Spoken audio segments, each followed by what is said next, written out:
Hi, everyone, and welcome to another edition of Steal Our Winners. And we are with the legendary Scott Oldford. Had the luxury of meeting him about 2 years ago at Traffic and Conversion. That was after I saw his ads all over the internet for the ROI method. And I believe we're going to get into some of that, why I saw the ROI method everywhere. And we've become close friends since meeting, and very sharp marketer who's wise beyond his years. So Scott, happy to be talking to you and looking forward to this. Yeah, likewise. I've been seeing your stuff probably it may be longer than you've seen mine, but excited to be here today and share a cool framework and some really cool tactics. So thanks for having me. Cool. So yeah, let's dive in. What are we talking about? Yeah, so I wanted to talk about, so if you're listening to this and you already have an audience, you already have, let's say you have a webinar funnel set up, or you have some marketing that's already set up, you already have leads that's coming in. One of the methodologies that I talk about is the ROI method. And so it stands for relevancy, omnipresence, and intimacy. And so it happened, and I think I shared this story with you before, but it happened because I literally in 2015, 2016, I was starting to produce a lot of content, and it was mostly my ego. I was like, you know what? I just want to get my content in front of people. I only had 100,000 people on my email list. I'd send it, only, 20,000 would see it. And I was like, you know what? I want more people to see my content. Didn't even really necessarily think about the implications. And so what ended up happening, I shifted majority of my marketing spend, like 60% of my money, into showing my current audience more of my content with the right frequency on different platforms and with the right timing. And so what I realized was when you have relevancy, so you have your messaging dialed in, you have your positioning dialed in, people know like there's a process like the ROI method, and then you're able to take that and then show that to more and more and more people. So like hack people's attention. The more attention you have, the more chance you are going to have that they're going to be like, how does this person help me? I want to connect with this person. I want to buy from this person. I want to join this person's mastermind, or whatever it might be, because essentially attention allows for that ability for someone to be like, oh, I want to be able to further this on.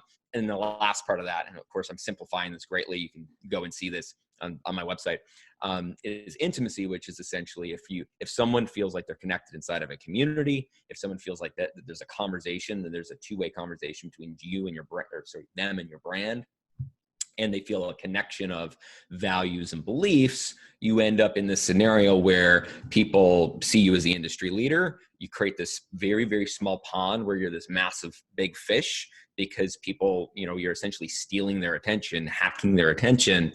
And then when there's enough intimacy, there's almost this transaction where it doesn't feel like it's even a sale to them, and it sort of spins direct selling on its head and makes it more effective. So I wanted to focus on just the omnipresence part. So I'm going to assume that you're good on intimacy and community and all those things. I'm going to assume that you know who you are, your messaging's good, your branding's good.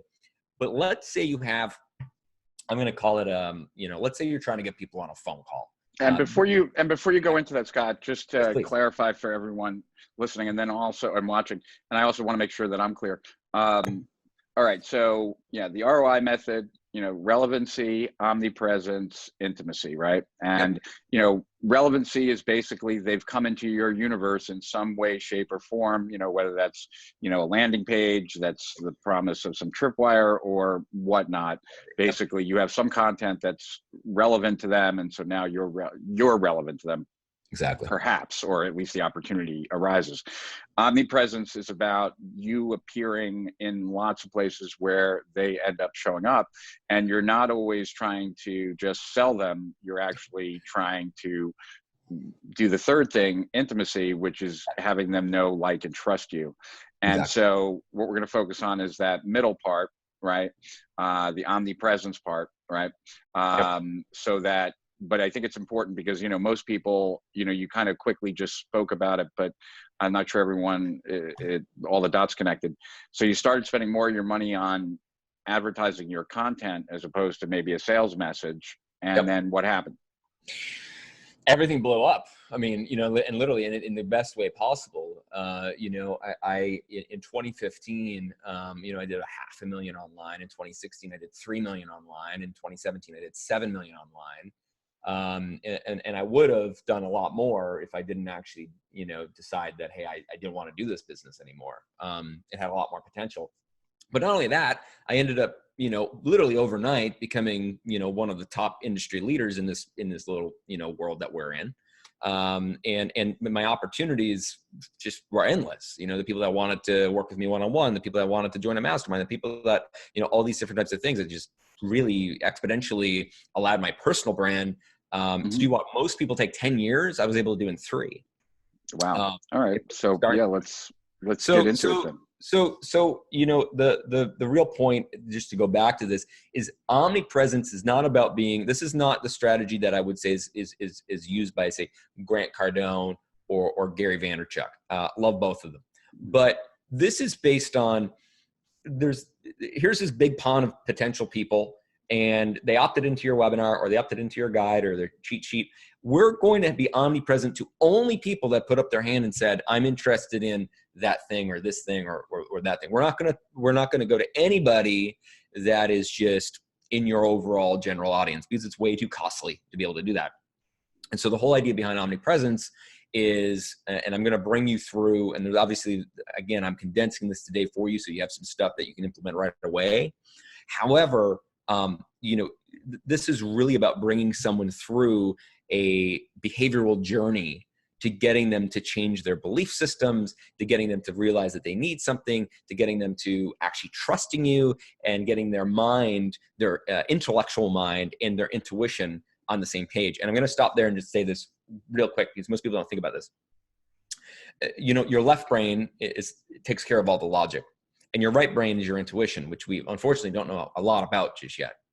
And so inside of marketing, most of the time if you cannot sell to both brains, you're not going to get someone that actually buys. If you sell just from the intellectual side, you're going to get someone that overthinks things and so on and so forth. You have to get someone to, analyze their left brain has to analyze the data, has to be, okay, this is a good deal. Yes, this is for me because blah, blah, blah, blah. And then your right brain, which is connected to your belly, what you feel you're in your intuition, is more susceptible to, oh, you know what? I resonate with that person. I like that person. I vicariously want to live through that person. I resonate with their beliefs and their values.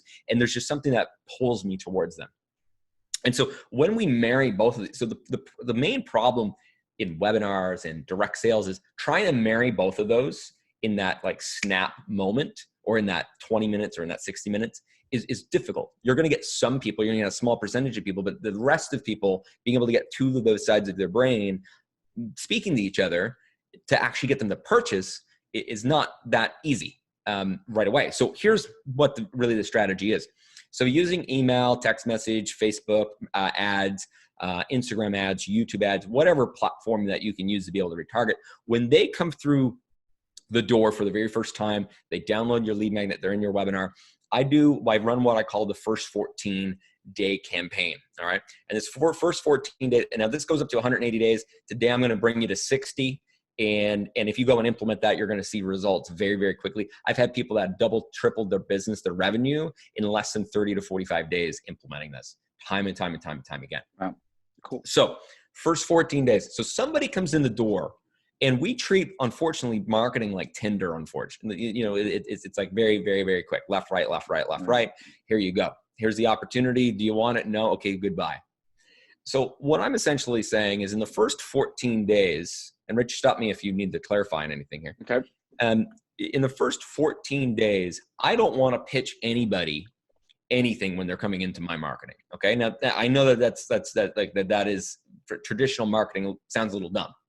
But in the first 14 days of somebody that's coming in, I want them to know what their pain and problem is. I want them to know what my process is. I want them to see me as an authority. I want them to have listened to a podcast of mine that I've been on. I want them to be on a PR article. I want them to see some case studies of people that I've been able to help. And I want them to resonate with some of my content, my value, some of the things that I've been able to put out there that are some of my best pieces of content, okay? So in 14 days, if you just went and created, inside of Facebook and Instagram and YouTube, if you just create 14 pieces of content, now, my recommendation is to do more, but 14 pieces of content that does nothing other but those things that I just said, and you serve that to every single person that opts in to your marketing funnel for the first 14 days, what's it going to do by day 14 that they're actually in the marketing funnel? They're going to recognize their actual pain and problem. They're going to know who you are. They're going to know what you're about. They're going to know your story. They're going to know that you're about results. And they're going to look at you a different way. And when people look at you in the way in which you're positioned, based upon you being able to craft that brand to them and craft that in front of them, and you're able to do it in small excerpts of attention when they're scrolling on the news feed, and they're not like, because think about it, when someone's on a webinar, they know they're being sold to. When someone's on a sales call, they know they're being sold to. Their alarm is up. Their left brain is like, what's going on, what's going on, what's going on? But when they're scrolling through the news feed, you're essentially just someone scrolling through a news feed is trying to get dopamine, is really what their brain is trying to do. And so by scrolling through and having these smaller messages, smaller pieces of content directly inside of Facebook and Instagram, it allows for when you go back and sell on the phone, or you sell on the next webinar, or you sell via email, to make it easier to actually have their right brain and their left brain in synchronization. Okay, and so yeah, go ahead. I'm with, and all right, so well, which platform would you recommend that they start with?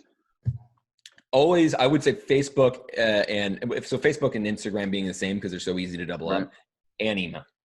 And email. Okay. And then also, all right, so they're like on Facebook or Instagram, well, let's just take Facebook for a second. Sure. They're running an ad. Are we trying to get someone to click on the ad? Or are we just how are we setting up this advertising? So all these, if you're looking at the specifics of it, you're going to do a reach ad on Facebook, right? Okay. Facebook and Instagram, you're going to set the reach to 1, so they only see it once in 14 days. If you have less content, you can set it to 2, that's fine. Yeah. From there, you're not going to optimize this by clicks. What you're trying to get someone to do is click the continue reading button. Okay. Or getting them to watch it. So all the content is in the ad. All the content's in the ad. That's going to do a few things. Number one, you have no load times, so you're not going to lose anybody. Number 2, Facebook, Instagram loves it. They're going to, it's going to be less cost. And number 3, it feels less scary to someone than clicking off, and then they're like, oh, wait, where am I to? Right. So I found it's a lot less expensive, right? Far less expensive. Right. Yeah. And so what you're really looking for, all of those ads have no call to actions, like all of them. And so because they have none of them, they're like, who is this guy or who is this gal? Right. And they're going to click into your Instagram profile, click into your Facebook and be like, oh yeah, I remember I watching that webinar about that. Cause we think that as marketers and as entrepreneurs, we think people care about us way more than they do. Like people have so much going on in their life. They don't remember, 90%, someone could go to a webinar 7 times and think it's a different webinar. People just don't pay that much attention, unfortunately. Sure. So that's really that first, stage, that first 14 days. And so what my belief is, we have to make the pain and problem relevant to someone before we then make the process or method relevant to them. So then we can then make us relevant to them, so that finally we can make our solution relevant to them. And it goes in that stage. It essentially goes in that 4 stages of being able to get something relevant enough to them. So they're like, oh, you know what? I'm feeling the pain enough and I feel informed enough and my brain is synchronized enough to be able to then lead me into, does this solution, does this offer work? Okay. So that's the first 14 days.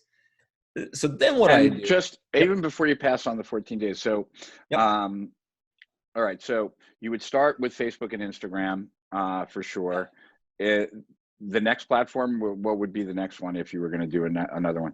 So if we're doing email, you can use the same email. You can use a lot of the same emails as you can repurpose a lot of this content. So it's not like you have to create all brand new content. Okay. I'd say the other one is I mean, I love Facebook groups. You can't play on that one, but I mean, Facebook groups are great for this, just for community building. But if you're looking at paid platform, I would use YouTube. Because again, you can play videos that a lot of times you don't even have to pay for. And again, you always got to remember, people don't consume, they look for context. And so most people don't consume anyways. and we don't even care about them consuming. Like, I just want to get their attention for like 3 to 7 seconds, so they remember me, and they're like, oh, you know what, I got that problem, or oh, hey, whatever it might be. And so, just for clarity purposes for everyone watching or listening, when do you begin the selling message? Right. So that's 14. So okay. And there's versions of this. Sure. I will say, if they go to your, one of the things I teach, I'm basically teaching stage 1 and 2 of omnipresence. There's 4 stages. Right. And so in stage 1, I do that first 14 and then a trigger campaign. So the trigger campaign is if they go on your sales page, right? Mm-hmm. If they go on your sales page, I'm totally cool putting, testimonials in front of them and the offer in front of them. Okay. And what a trigger campaign is, it says, if action X, do Y, right? Very simple. And just 2 quick questions then. One, which I forgot to ask, what do you generally budget? And I don't know, like, how you can give me a number, because obviously a number, like, maybe as a percentage to what you cost to acquire or whatever, something like that, that someone should spend on those first 14 days. And then in addition to that, based on the triggered email sequence, does that only happen if they take one of those actions, et cetera? Right. So I guess start with the finances first, then. Yeah. So so from a finance perspective, it is so variable, because depends on what audience you're selling to, depends on how competitive that audience is. Because of course we're paying per, 1,000 impressions, to that group of people. So, I'd say this, which is, it is so different, because if an ad has a high CTR, meaning people actually click on the continue reading, Facebook's typically going to, make it less costly to actually run that. So there's a lot of different principles that are in there. A lot of the time people spend about 20% of their, entire ad budget or whatever budget on this omnipresence, but you can go up or down based on how much frequency you want, right? If you want to show, but like, if let's say I get 1,000 leads a month. Yeah. And I'm paying $4 a lead. Yep. So, my cost, like $4,000, like, yep. How, like, just, am I putting 500? You probably spend about $500. Yeah. $500. Got it. Okay. Yeah. I can't do I was never great at math. I can't do the math in my head, but I just from experience, about $500. Okay. So between 10 and 20%. Cool. Yeah. Okay. Yeah. So now it can get way more costly later on. Sure. Once you get in stage 3 and 4. Which is where you have to decide, okay, well, what's my LTV and what's my blah, blah, blah, blah, right? It gets far more complicated there. Now, that same trigger campaign, to answer your second question, that trigger campaign and what happens on the sales page, I run that from day 15 to 21, regardless of what they do. Because basically, think about it, the first 14 days, I've gotten their pain relevant, my process relevant, and who I am relevant. That's my idea in my head, right? Of at least the warmest people that are in that group that are going to ever buy. And so what I do is then I shut off all the ads that are about, authority and about giving them value and everything else. And for 7 full days, I'm just giving them testimonials, case studies. Here's what the program is, objection handlers, book a call, get access now, 50% off, whatever your sales strategy is. Okay. For a full week. That's all it is. All their newsfeed. But you've bought enough. If you've been doing this right, you bought enough, good of heart with them. Sure. For that to be fine. Yeah. Right? And then you're going to get a flood of sales during that time. This happens from an evergreen perspective. And then essentially what happens after that is you do 30 days of omnipresence, and it gets more complicated in stage 3 and 4. But essentially from day, say 21, 22 to day 60 or day 50, you would just be, showing them content with lower frequency now. So you wouldn't have to have like, 90 pieces of content in that time. Basically, you want to be showing them like 1 piece of content a day for those 30 days. And then you go back and you just do this sort of situation where 30 days of nurturing with this omnipresence, and then 7 to 10 days of pitch, and what I found works best is that it feels like a mini launch, but the whole thing's evergreen and everyone can come into it at different times. And, that creates this sort of momentum inside of your business where there's just sales and phone calls coming all the time. Got it. And so if, what do you think 14 is the least that someone should start with, or could they start with even less? I mean, they can like start, for it to make a difference. I mean, obviously you could start with 1, but I think the biggest difference happens when someone feels like you're everywhere. And so here basically this is what you're trying to do. You're trying to make someone feel like you're everywhere. You're trying to make someone feel like you're probably bigger of an authority than you actually are if you're looking at the stats, right? You're trying to activate that sort of effect where it's like the bandwagon effect, where everyone's like, oh, wow, everyone's going with this person. Everyone's working with this person. We're also trying to, really get them to a point where anytime that they think about the problem, they think about us. Or we're hacking their attention. So they're they're sitting down on the toilet on a Thursday. They had a hard day, and we know they have a problem, and then we pop up again, and they're like, wow, this person. And then, so another thing that's really going to happen, you're radically going to increase the number of people that are going to start messaging you on Facebook and Instagram. That's one of the biggest effects. Is one of the biggest causes that you are now going to have far more people in your inbox asking me questions, saying your content's amazing, all these different types of things. So does it work with lower pieces of content? Yes, it can. Its effectiveness, the peak effectiveness happens when someone's done this for 60 days, someone's in this for 60 days. And at the end of 60 days, someone is either going to love you or hate you. And they're going to either be a mega fan, or they're going to be like, you know what, this is too much. I'm out. This doesn't resonate with me. You don't resonate with me. I don't want any of this. And so then essentially what, ends up happening is you have a group of people that are incredibly well indoctrinated, know you incredibly well, know exactly what you do. And now they're going to start engaging in your community more, start engaging in your emails more, for the people that aren't ready to buy. And then every opportunity there is to buy, now you're going to get someone on a phone call that you don't have to tell your personal story to, you don't have to tell what the product is, the offer, or the examples, testimony, nothing. The effect this has on webinar, sign up rates for programs, and then actual phone calls is the difference sometimes between someone getting a 10 to 15% close rate on the phone and 50-60% close rate on the phone after that 40-60 days of being in this.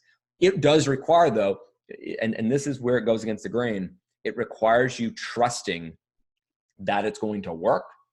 And you have to do a parallel with everything that you're currently doing that's working, because there is a lag time between putting money in and being able to cash that money back out again.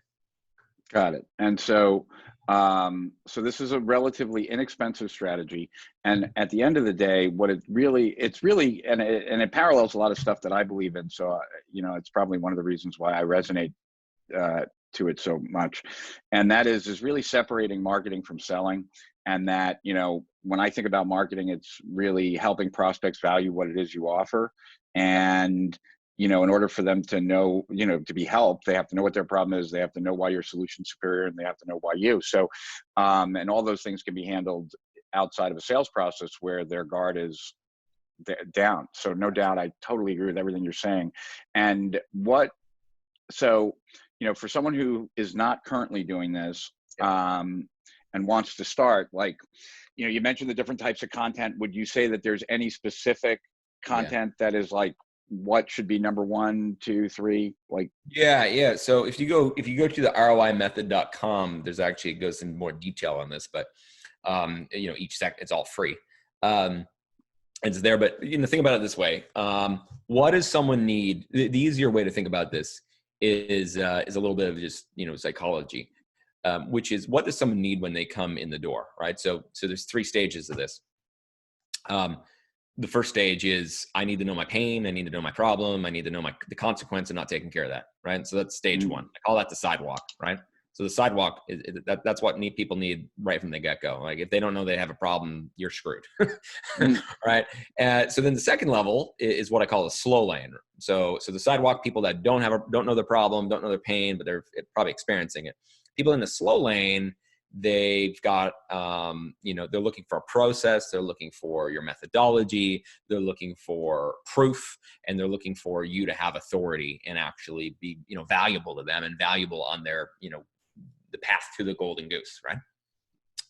So that's second, which is the slow lane. And then the fast lane is somebody that's looking for the solution, having objection handling, making sure it's for them, making sure they resonate with you and your values and who you are and your belief system. People really want to do business these days with people that have the same belief system. Probably always been like that, but even more now.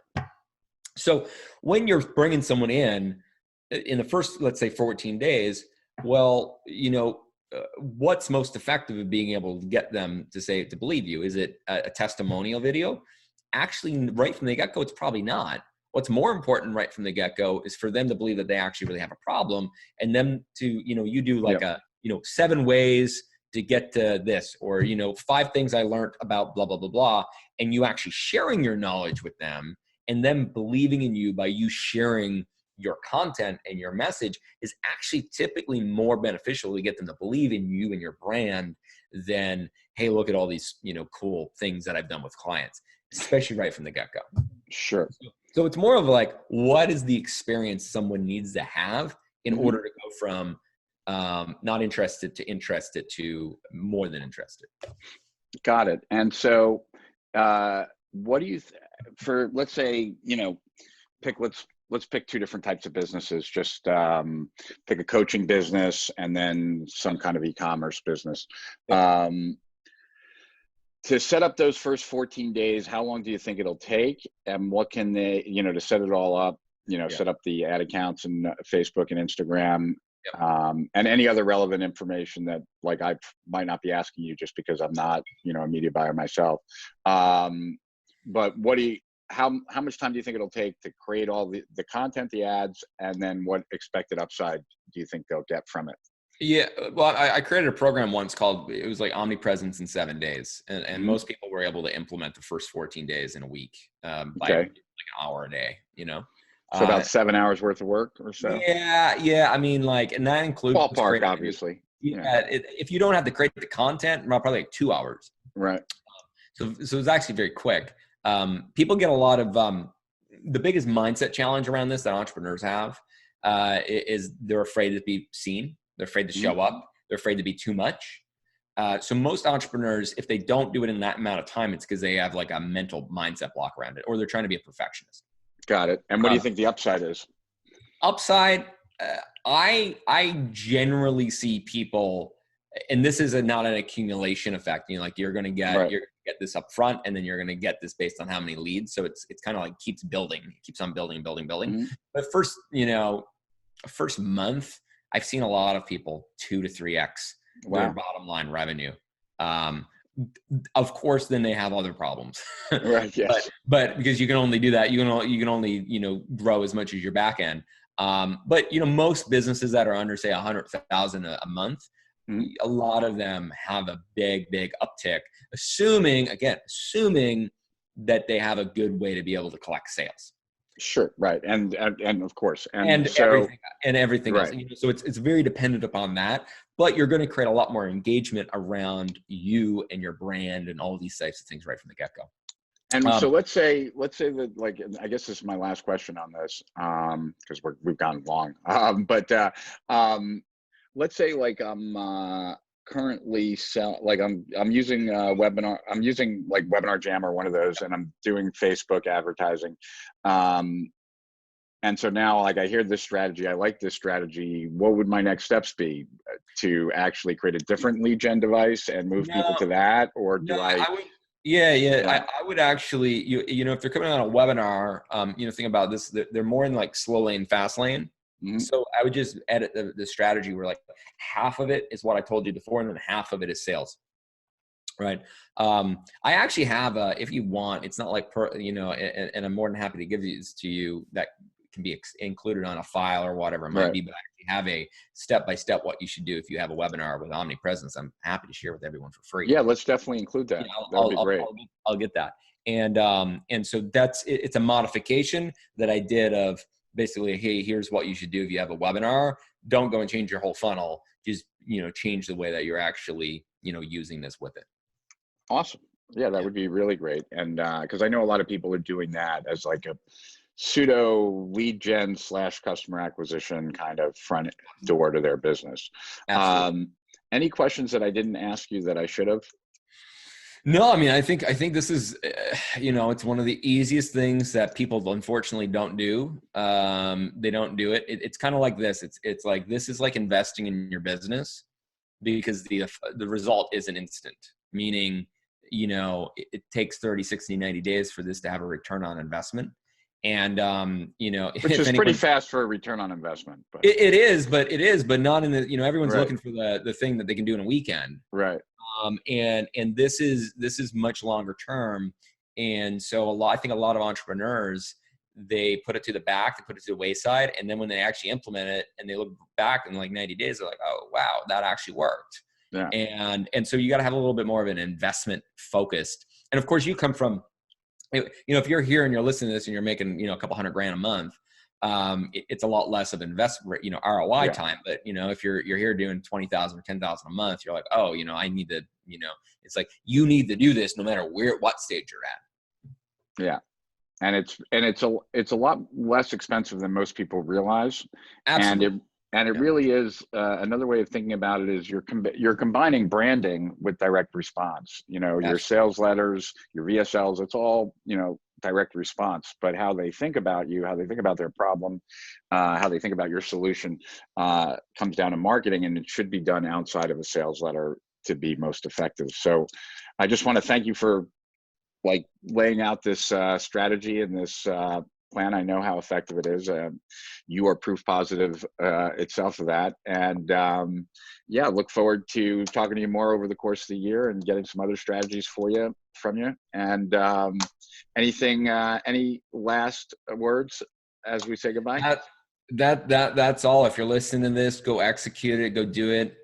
Entrepreneurs that execute and just go and do are the ones that typically succeed versus the ones that obsess about, all the little details. So always fail forward. That's all I can end the note on. And if they want more, it's just your name, Scott Oldford, OLDFORD @.com. Yeah, you got it. Okay. ScottOldford.com. And thanks for doing this, Scott. And really looking forward to hearing how people benefit from it and the results they get. Thank you. Thanks for having me on.